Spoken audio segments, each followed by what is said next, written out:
औज़ुबिल्लाहिमिनश्शैतानिर्रजीम बिस्मिल्लाहिर्रहमानिर्रहीम। अस्सलाम वालेकुम students, how are you? Hope so you are doing well. आपको पता है आपके टेस्ट होने वाले हैं, तो आप लोगों की रिवीजन हो रही है। तो मुझे उम्मीद है कि आपने फ़र्स्ट चैप्टर जो है वो आपने कर लिया होगा फ्राइडे को, और कल जो आप लोगों ने बैठ के तैयारी करनी है वो है ईद उल फितर सेकंड चैप्टर की। ठीक है, सेकंड चैप्टर में हमारा जो SLO है वो है listen to view and respond to text for different purposes in a variety of context for enjoyment and understanding. कि आपका जो कॉन्टेक्स्ट है आपने पढ़ना है उसको, ईद उल फितर के चैप्टर को, उसमें से क्या आपने लेना है, आपने लुत्फ़अंदोज़ होना है और उससे बहुत अंडरस्टैंडिंग करनी है, यानी उसके अंदर जो चीज़ लिखी हुई है उसको समझना है, आपने वोकैबुलरी समझनी है, आपने क्वेश्चन समझने हैं कि इसमें कौन कौन सी चीज़ें दी गई हैं, एक्सरसाइज समझनी है उसमें कौन कौन सी चीज़ें दी गई हैं। ठीक है, इसको देखते हैं कि कौन कौन सी चीज़ें हमें दी गई हैं। ईद उल फितर वाले चैप्टर में सबसे पहले हमारे पास आ जाते हैं, ये डिक्टेशन आ जाती है। डिक्टेशन, उसके बाद हमारे पास इस चैप्टर में से जो क्वेश्चन होंगे वो आप लोगों ने लर्न करने हैं, याद करने हैं। और उसके बाद हमारे पास आ जाते हैं अगले पेज पे ग्लॉसरी, वर्ड्स मीनिंग, उसके बाद क्वेश्चन आंसर, फिर elements of paragraph. Elements of paragraph में आपने देखना है कि main sentence, supporting details, concluding sentence, ये क्या चीज़ है। फिर उसके बाद read, think and do it में हमारे पास 2 कंट्रीज़ होती हैं, उसको आपने कंपेयर करना है उनके फेस्टिवल्स को, त्योहारों को। फिर आगे डायलॉग है।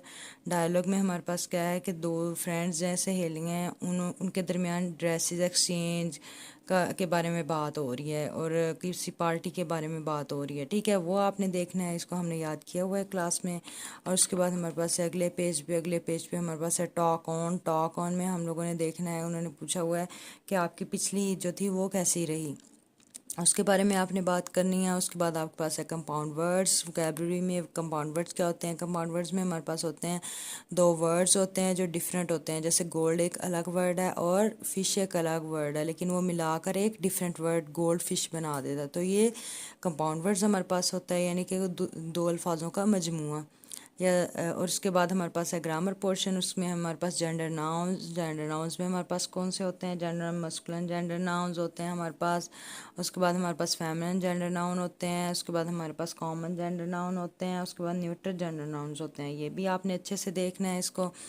और उसके बाद है हमारे पास अगले पेज पे हमारे पास पर्सनल प्रोनाउंस। पर्सनल प्रोनाउंस क्या होते हैं? ये की टू लर्न में आप देखेंगे। पहले हमारे पास है ना प्रोनाउंस। प्रोनाउंस क्या होते हैं? प्रोनाउंस ऐसे होते हैं जो हमारे पास नाउन की जगह यूज़ हो रहे होते हैं। पर्सनल प्रोनाउंस हमारे पास वो होते हैं कि जो इसमें कोई शख्स या कोई चीज़ हमारे सामने कोई अमल करे, कोई अमल करके हमें चीज़ दिखाए, परफॉर्म एक्शन कुछ करके दिखाए। उसके बाद हमारे पास इनके केसेस हैं, ये हमने बहुत डिटेल से क्लास में पढ़े थे। सब्जेक्टिव केस है, ऑब्जेक्टिव केस है, उसके बाद पोजेसिव केस है, ये आपने देखना है। उसके बाद SVA पैटर्न है, सिंपल सेंटेंसेस का।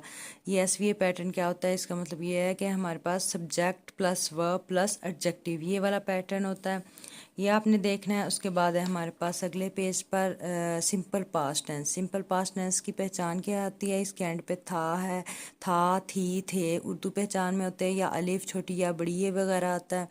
उसके बाद इसके अफर्मेटिव सेंटेंस जो होते हैं, पास्ट इंडेफिनिट टेंस की बात हो रही है, इसके अफर्मेटिव सेंटेंस जो होते हैं उसमें second form of the verb use हो रही होती है, हेल्पिंग वर्ब यूज़ नहीं होता। तो subject plus second form of the verb plus object use हो रहा होता है। फिर उसके बाद नेगेटिव है, नेगेटिव में हमारे पास डिड नॉट यूज़ होता है। डिड क्या है? डिड हमारे पास हेल्पिंग वर्ब है। इसी तरह इंट्रोगेटिव में भी did helping verb as a helping verb use होगा। इसमें हमने ये नहीं देखना कि प्रोनाउन जो हमारे पास सिंगुलर या प्लूरल प्रोनाउन या नाउन के साथ कुछ अलग अलग यूज़ होगा हेल्पिंग वर्ब, नो। इसमें हमारे पास सेम एक ही चीज़ डिड नॉट का यूज़ होगा। ठीक है, उसके बाद आपकी पंक्चुएशन है। पंक्चुएशन के बाद ये गाइडेड राइटिंग है, ये आपने गौर से देखनी है। उसके बाद है आपके पास गाइडेड राइटिंग जो आपको क्रिएटिव राइटिंग गुड डीड्स के बारे में ये आपको करवाई गई थी, ये आपने इसको गौर से देखना है। ठीक है, और इसके बाद देखते हैं हमारे पास होमवर्क क्या है। होमवर्क में हमारे पास जो है वो सिर्फ यही है कि आपने फ़र्स्ट 2 चैप्टर्स जो हैं इनको रीड आउट करना है। ठीक है, याद करना है, इनको लर्न करना है।